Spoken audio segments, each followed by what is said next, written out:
You're watching the Bethel College Football Show. I say, brother, you stay hood! Brother, hood, brother, hood, brother, hood!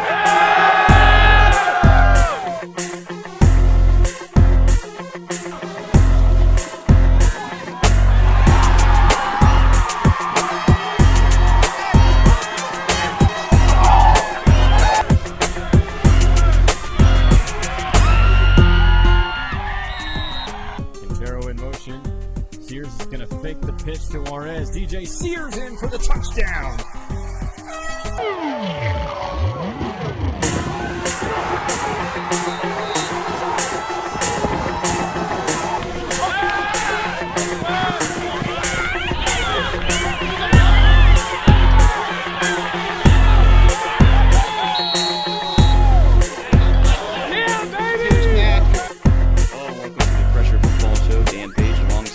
Head football coach of the Threshers, A.B. Stokes.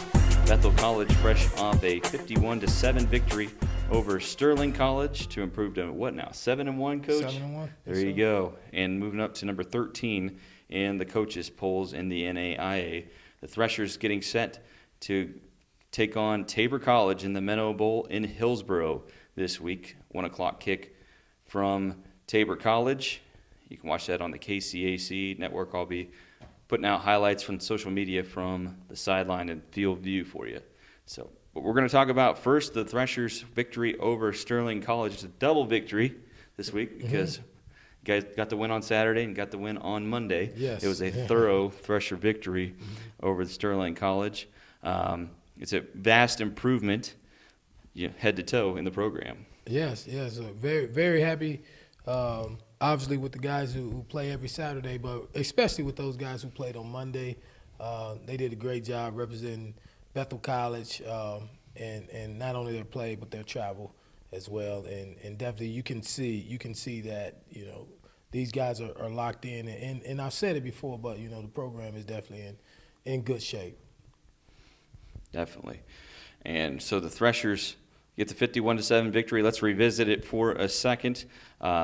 Bethel College came into the game. You guys got deferred to the second half, and Sterling got the ball first and was unable to score. I believe they punted on their first possession. Then you guys go down and score, I think, on the next possession. Is that right? Yeah, yes, with a 1-yard DJ Sears quarterback sneak for the touchdown. And then their next possession, obviously, you guys got a safety, a few possessions to go left in the first quarter. And also an interception there from Trey Palmer in the first quarter. It was 9-0 after one quarter of play. And then they score in the second quarter to make it 9-7 there early because we fumbled the ball, and they ended up taking that down and scoring. And it was 9-7 ball game. But then from then on, the Threshers were in full control of the football game. Saw 3-yard rushing touchdown from Caden Hernandez, 15-yard pass from DJ Sears to Tucker Smith, and the last touchdown escapes me. Rudy Juarez. Rudy Juarez, that's right. Yep. It. Do you call that a pop pass? It was like a 4-yard pass. Yep. like a 4-yard pop pass. It's just a quick pitch forward. Yep. And Rudy was able to take it in. A great moment for him. I think his 5th touchdown in his career playing for Bethel College, and I think that was really good. Everything that he's been through. Yes. That's a special moment and something that I know he'll hold on to for a long time. Absolutely. I'm happy when I'm able to see guys who especially deal with injuries and things like that, and uncertainty about their role and where you fit. I'm happy when those guys can reap some reward on Saturdays, and that's what it's about. And not only that, but to see the excitement of everybody around them. The team who just know what kind of what he's been through with his injuries, and deciding to come back and play again. So definitely happy for Rudy and all the guys like that who just persevere and get to reap reward every now and then. Indeed, the Threshers go up 30-7 at the half, and then in the third quarter turn let the gas on and didn't hit the brakes. That's you guys say, all gas, no brakes. No gas, no In the brakes. third quarter, 2 defensive touchdowns and 1 on offense, and honestly 3 spectacular plays on those touchdowns. Oh, yeah. I can't remember the order exactly, but I believe you had the Caden Hernandez. It was like a 30-yard run there that he's coming on in jet sweep motion, and then Hayden Christensen's throwing the leading block, and they timed it just right. Yes. And it was great development of the play, even though it maybe went a little slow, but he was trusting it. Yeah. That was the important thing. And then he did a move of his own at the 5-yard Yes, line he there did. to get it in for the touchdown, and a great moment for him. Up to 3 touchdowns on the season, I believe, for Caden Hernandez. He had the game winner against McPherson, and then 2 against Sterling this past Saturday. And then other touchdowns, Trey Palmer doing Trey Palmer things, interception, return for touchdown. I think it was a play that seemed like it was really slow to develop for their offense. He saw it the entire way. The whole time he Yeah, did. He and did. was right there for the interception, took it back for the touchdown. He had 2 interceptions in the game. I can't remember how much he's up to right now in the season. I think it's 18, maybe 19, or on his career, I should say. Yes. I think it's 5 on the season, though, so that's pretty good. Yep. For Trey Palmer. And then you guys force a fumble. I didn't see who did it. Navian Webb, freshman, number 58. There you go. Yeah. He breaks it open. And then former running back Devontae Pickard runs it the rest of the way. And man, he ran that ball like, he was so excited. And he definitely has the speed. The guy that played some running back last year. And it was great to see him. He's had a great transition this year, moving to defense in the defensive secondary. And then, anytime you see a loose ball, you just got to go for it and get it, and he did. But that was pretty much it for the rest of the game. It was a scoreless fourth quarter between both teams. I know there's some substitutions involved in that at the same time, but you walk away, you got the job done. Oh yeah, and that's what that's the message to the guys after the game, because in games like that sometimes you can feel like maybe you didn't play your best, or you can always look at the things that shoulda, coulda, woulda. But I told our guys, man, enjoy every one, because yes, you can look at those things, but there's always a worst case scenario. Like worst case scenario, you maybe don't perform your best and you lose the game, and which this is college football. Anybody can beat you on any given day. You know. So definitely, we just we're just very, very grateful for every opportunity, every Saturday that we get where we come out on the winning side. So like I said, overall just grateful and happy to get another one this year.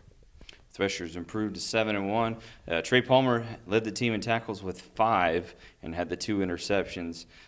He kind of stood out there defensively for you guys. Obviously, you had some great defensive pressure. Jairo Castillo had the sack on the safety, and then they credited John Henson as the quarterback hit on that. But I thought they kind of tag teamed for that sack at the same time. But you get that as well, and defense was pretty thorough. You guys just doing what you normally do. And then offense really didn't have to throw that much.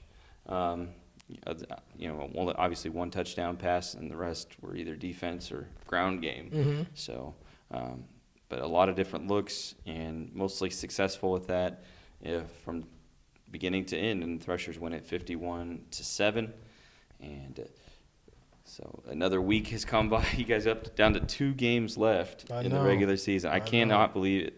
I feel like we should only be halfway through at this point. Yeah, it definitely is flying by for sure. But you guys have 2 games left. Most of the teams in the conference have 3, and so that's a lot of things that can happen in that amount of time. A lot of parity could happen. There's some games that I think Thresher fans are definitely watching in the conference, namely Southwestern and Avila games, just to see how things shake down. You never know what's going to happen. Kansas Wesleyan defeated Tabor 62-0, and then they completely dropped out of the top 25, which was interesting development. So you never know what's going to happen in the KCAC. It's been interesting to watch the different games. Ottawa over the weekend defeated Friends in Wichita. I was trying to think of some of the other ones. McPherson over Bethany. And then I mentioned Kansas Wesleyan and Avila over St. Mary. It was tied 14 all at half, and Avila uses a strong second half to get that victory in Kansas City. So a lot of things happening going forward. So it should be interesting to see how the Threshers fare the rest of the season at 7-1. You guys have any more JV games left this year? No, that was actually our last one. We only had 3 scheduled, but we only played 2. Okay. The Bethany one was canceled, so we got 2, but I think they were at the right times. We played one early to kind of see what we had, and then we played one late to see how they developed. So it's and they did awesome. Happy for those guys, and now it's all about continuing to develop them for the future here now. Definitely. I mean, you can think about what next year looks like a little bit for some of those personnel and the opportunities that they may have within the program to be that first guy up or even the next guy up in those key positions. So definitely needed and hopefully got great reps. You guys are continuing to show your depth on both sides of the ball. Offensively, so many different pieces right now. Caden Hernandez getting in there, for guys like Tucker Smith or Mario Quintero, Darian Price doing a great job, Isaac Harkness, Trayvon Madison, and Braden Francis. All those pieces and that's really just your slots and your receivers, not to mention all the backs. Yeah. So, it's definitely interesting to see. DJ Sears and Josh Moran each kind of bring a different kind of style to managing the game. And I know that Josh is almost completely back to 100%, so that's great to see. That guys can be there for you when you need them to in tight-knit situations. Yeah, absolutely. And that's the measure of a good program. You kind of want to make sure that you're not, neglecting the people who need to develop and get reps. And that's one of the reasons why, I don't stress about, if you win a game, if like we didn't score in the fourth quarter. It's what it is. We're out there, we're getting guys reps, and if we happen to make a mistake in the game, I feel like we're in position to where it's like, okay, it's not just a mistake, it's a learning opportunity for someone who may not have gotten that rep in a tighter football game. So it's a great opportunity to grow and get better, and that's how we look at it. And plus, you don't want to just keep your ones in and try to run up a score. I'm not necessarily about that. I know some people may disagree, especially when you think about Raiders and rankings and all that stuff, and they think, "Oh, just putting points up." Well, I think that after a certain number of points, I think people should get the picture, and I think we got to protect our guys who are the main guys that play. No need to keeping them in and getting them banged up and rolled up this late in the season, and then also give an opportunity for our guys who practice just as hard as everybody else throughout the week to play and develop and get in-game reps, because hopefully we're going to be dependent on those guys in the future. Yeah, you're going to be dependent on guys like Roderick Edwards, who had an interception in the game. Defense had 4 interceptions against Sterling.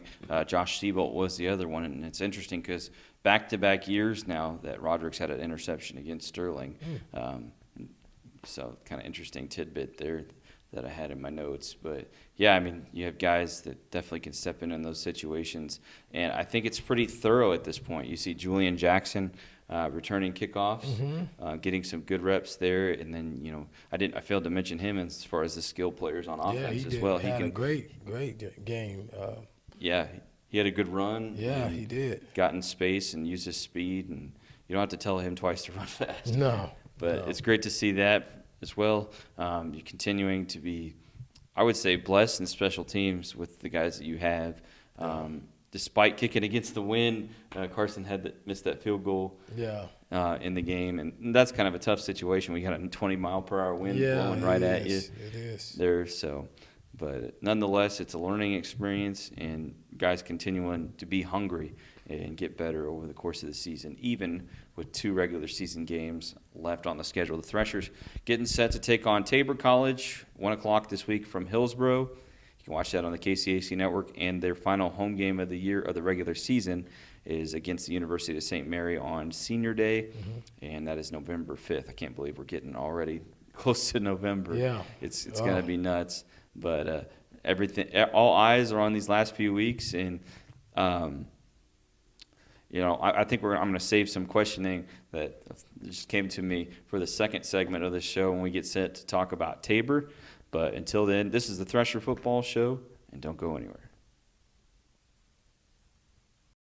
Thresher fans, get ready for the upcoming school year by becoming a member of the Bethel Booster Club. Your membership impacts all athletic programs by paying for experiences last year, such as the Threshbees Award Show, postseason experiences and postseason tickets, the Hall of Fame banquet, enhanced live streaming equipment, new banners in Thresher Gym, equipment for the Gearing Hall weight room, windscreens at Ward Tennis Center, and Thresher Stadium. Be a part of Thresher Athletics history and a booster club that is living out the Bethel College athletics mission by creating life-changing experiences for our student athletes through 4 levels of membership plus parent and young alumni specials. Athletics is an integral part of the Bethel College experience, and thanks to your support, we look forward to growing our success for the future. Visit BethelThreshers.com/booster club to become a member today. We're kicking off another year here at Bethel College, and we need your help in making this another successful season. Thanks to your generosity in the spring, we were able to purchase championship rings and practice jerseys for our players, giving them a big-time experience. Since then, we've added several new faces to the program, and we couldn't be more excited to get to work molding a group of upstanding young men. All summer long, our guys have been getting after it in the weight room, and since August 5th, we've been hard at work preparing to put a product on the field that honors the tradition of Bethel College football. With your help, we're ready to make this another great year. Thanks for your generosity, and roll on. Thank you. Thank you. Thank you. Thank you. Thank you. Thank you. Thank you.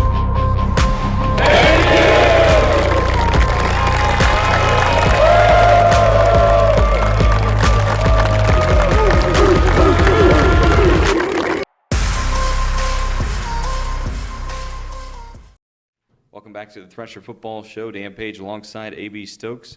Bethel College, number 13 in the NAIA polls at 7-1. They take on Tabor Blue Jays this week in Hillsboro for the Menno Bowl rivalry around that one. It should be exciting there from Hillsboro. You can watch on the KCAC network if you don't get a chance to attend that one. It's the Threshers' final regular season road game at Tabor. Coach, the Tabor Blue Jays, 3 losses now, all to top 4 teams in the conference. 41-7 to Avila in that, I believe, that first week 1. I think they did win in week 0. Tabor did earlier this year, but then they lose to Southwestern. I believe they still managed to get a score in that game, and then last week they lost at Kansas Wesleyan 62-0. But there for a while they had a really good start to the season. What were they like? 5-1. 5-1, something like that, and then they have some tough sledding in recent weeks. But they're well coached. Coach Gardner definitely has been successful at that program, and he's still at the helmet for things, and they look to him for leadership and any positive things that they have going this year. He's got them going well in that Tabor Blue Jays system. But when coming into this game and seeing what Tabor's done this year, what do you see? I see a good football team, and we're going to definitely we're going to respect that. We're going to respect that with the way that we practice the remainder of the week, with how we've prepared. They're a good football team. You don't win more than you lose not being a good football team. And like I told you, anybody can beat you at any given day when in college football, especially in a conference like ours. So we're good football team. We're going to respect them, and because of that, we're going to put together our best game that we can. Historically, the Threshers won the last two meetings against the Blue Jays at home last year, and a game that Bethel had well in hand. And then a couple years ago, it was played in the spring, and it was kind of a foggy, boggy kind of day in, I think it was March or April, one of the two. I think it was March, actually. And it was at Tabor. It was a crazy day, all the things that happened. I think the men's basketball team was playing in the national NAIA tournament at the time that same day, that evening. So that was exciting for a chance to go to the Sweet 16. And it was a big victory because it clinched a share of the conference championship at the time, and the program's first in quite some time. At that point, but then you go back to the year before that, back in 2019, that was a home game as well. I believe it was Fall Fest, and Bethel we fumbled the ball inside the 5 a couple times, and that was frustrating. But it's that going into this game that it's a big one for the fans, the people that are alumni, donors at Bethel College and Tabor College, and interesting to get together for the Menno Bowl this week. I know that a lot of your guys aren't really focused on any of that at all. I know you kind of have to acknowledge some of the historical things that come into this matchup and at the same time, but it's just a brand new football game, isn't it? Well, yes and no. It's funny you say that because typically we wouldn't, but because of it's part of Bethel tradition. You know what I mean? And we want our guys to know about it and know that, hey, not in a way that it affects our play, but this game is really, really important to a lot of people. Being a rivalry game, and it's not about acknowledging it. It's about the way that you handle it. And so we do. We talk a little bit about the Menno Bowl and practice and things like that. We talk it up a little bit, and I think this is a game that's been played. It's been played a long time. I want to get the exact number of times that Bethel and Tabor has played, but it's really cool, and it should be fun, and so we talk it up in that way. Like we really want to enjoy it.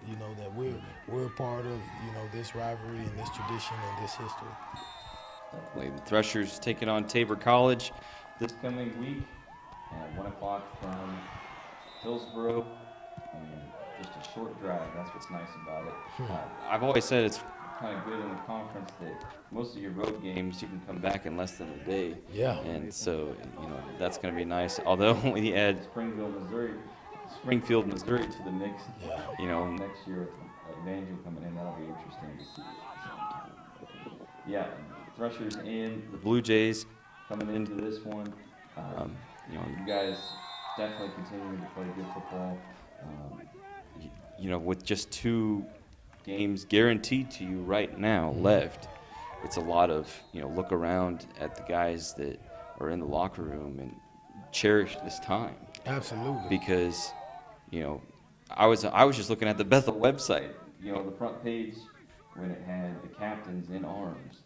A picture of there, you had, Keaton and Josh Siebold, Braden Francis, and Chance Scurry. Those 4 guys, most of them won't be here next year. Yeah, and none of those guys will be. It's the end of an era with those guys, and it's something that we want to. It's something that we let our guys know about the guys who'll be leaving, and we definitely want to send them out the right way and honor them and play our best brand of football these next few weeks. Whether it's our last or not, we want to play the best we can because it's what we can do to honor those guys. Definitely honor God and this institution, and at the end of the day, we'll be fine with it. Yeah, not just those guys, but guys like Logan DeMond and a few other seniors as well that are not going to be back. It's for the last few years, those guys have been so linked to Bethel football. that it's become not just their identity, but other people's perception of Bethel football. Those people, and it's like you have some of the guys that look around in the locker room and say, it can't be true that you're running out of opportunities to play together at the same time. But you're going to cherish it. Like it's a time you'll never forget. And I think that's what's exciting the most. And hopefully the players, and I know you're telling them to really just enjoy this time and play with joy and compassion and all those things that they need, not just to win games, but just to remember this experience when they're being honored for the Hall of Fame at Bethel College Athletics in years to come.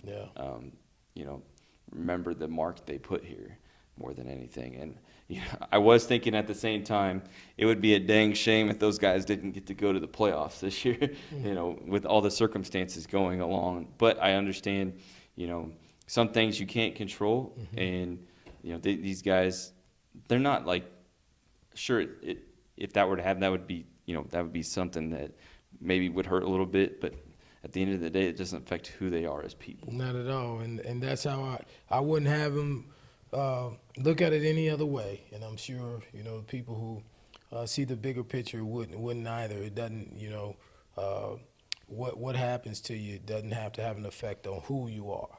And that's like the message, man. That's the key thing that we want them to get out of football in general, because it's a game where things can change at the at the snap of a finger. You're in good position, you're winning the battle, and then all of a sudden now you're losing the battle, or you're trying to play a clean game, and then all of a sudden the whistle blows and somebody comes and try to cheap shot you. And like, who are you gonna be? What happens to you does not have to change who you are, and we want to be good people, good students, good teammates. That's what we that's kind of like our motto. Good people, good students, good teammates. That's who we want to be, and in life. And then that turns into good husbands, good fathers. You know what I mean? Good people, good workers, good bosses, good employees. Good. We want to be good, and hopefully at the end of it we can look back and say that we were great, because greatness lives in the past. That's right. You said at the beginning of the year, Coach. Yeah. It definitely did. Yeah, and I think it's just the constant lessons of the different errors and mistakes, and sometimes when we fail, we give everything we have into something, and just how to respond to that, I think is a great life lesson at the same time. So, but we kind of got sidetracked from football there for a second, but I think it's great. Like, it's a great point.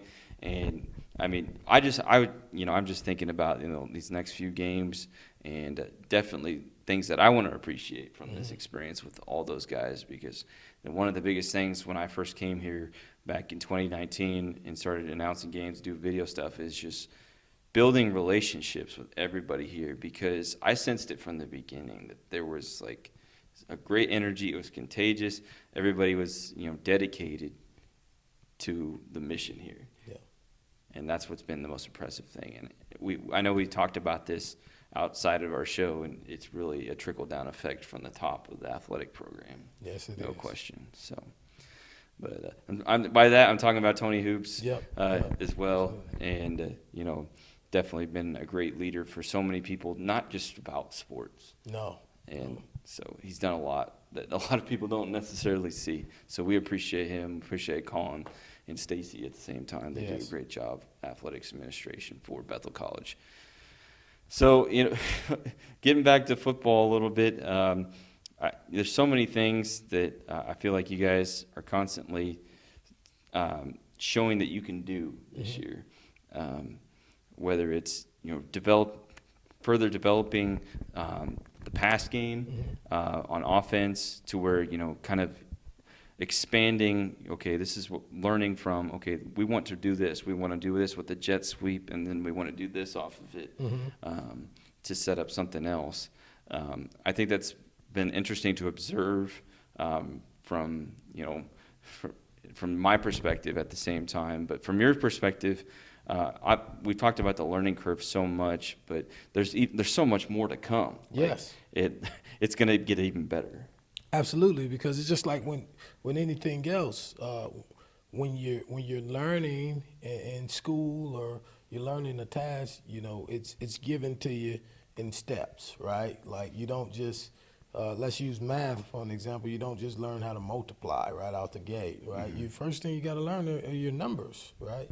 And then you learn how to, obviously count them up, add and subtract, and then you go to multiply and divide, and then you can do all these other crazy things with letters, algebra, and all this stuff, right? And so it's no different in a system, offensively or defensively. Once you get the base down and the guys know the base, and because what happens is you have to practice until you got it. Right, you don't practice until you get it right. Actually, you practice until you can't get it wrong. And so, this year really was laying the foundation of our base, of who we are. And then once the base is there, now you don't have to spend as much time practicing the base on a weekly basis. You still practice it, but not as much time, and you can use that time to throw in your wrinkles. And they're infinite wrinkles. And what we can do offensively is really we are limited by our imagination. You know what I mean? We like to say there's nothing we can't do on the chaos spectrum. We're going to cause chaos by any means offensively, and it's getting better at that. Our guys are getting more familiar with the base offense, and better about it. But it's only going to get better, if that makes sense. Certainly, yeah. And you got guys that they're definitely open to learning different things, different approaches, different ideas, and just how to improve things and be even better and increase their chances of performing at their best ability. So that's what's something that I just noticed at this point in the season. When you want to be doing that, you want to be playing towards your best, almost to your very best. Oh, absolutely. At this point of the year, but. No question, with 2 games left, the Threshers definitely have been improving, have been playing for each other still, and that's great to see week in and week out. And you have to however your season ends, you have to end that way. You have to be headed in upward. Oh, absolutely. And we talk about competitive greatness, and in our coaches meetings, all coaching staff here, which is led by Coach Hoops, Tony Hoops, and we talk about competitive greatness, and that's described as being your best when it matters the most, right? And obviously, toward the end of seasons is very, very that matters. How you finish matters a lot of the time, and so we want to exemplify competitive greatness over the next few weeks of being at our best when it matters the most, and being at our best because we are closer to the end as well. So, indeed, yeah. I mean, a lot of things headed in the right direction for Thresher football. Somebody asked, what was the reason in recent years for success for Thresher football, and I think we're quick to point towards, retention is a big thing, having guys come back to the program, but it's really the culture.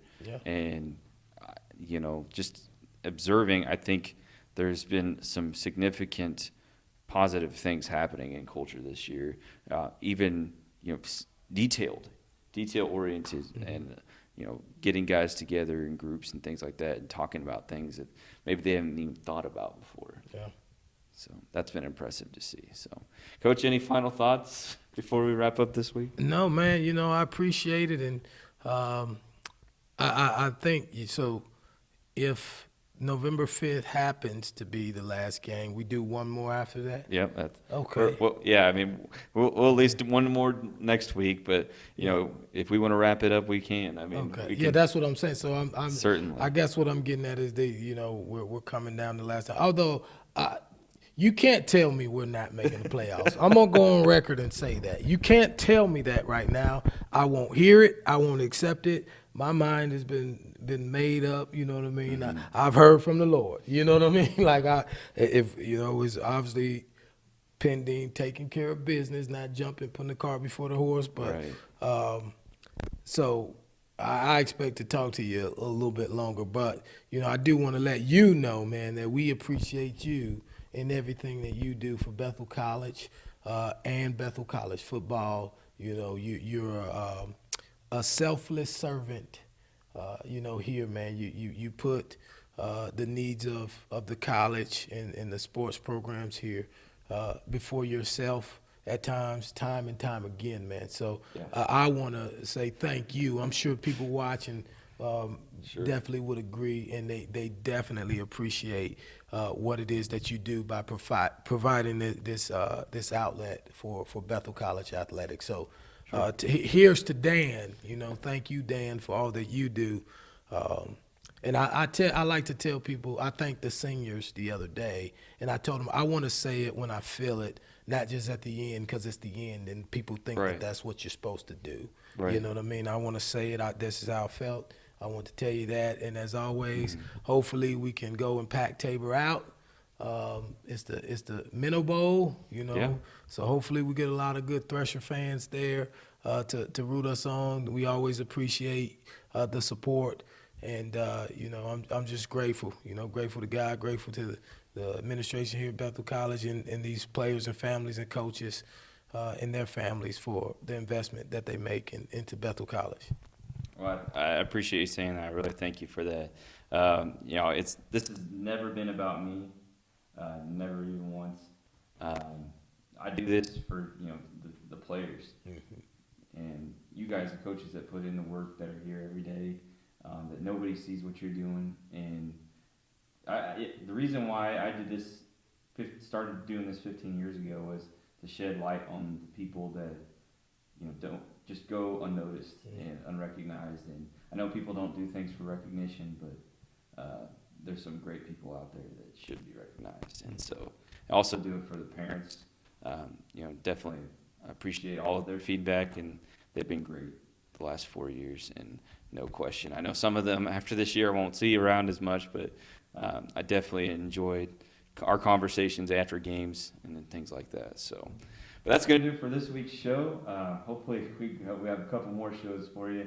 Nonetheless, it's Bethel College and the Tabor College Blue Jays from Hillsboro kick at 1 o'clock. You can watch it on the KCAC network. I haven't looked at the forecast, but hopefully we'll be in the 60s, and maybe the wind will be down a little bit. I know it is the fall, so wouldn't be surprised if it's the opposite of that. But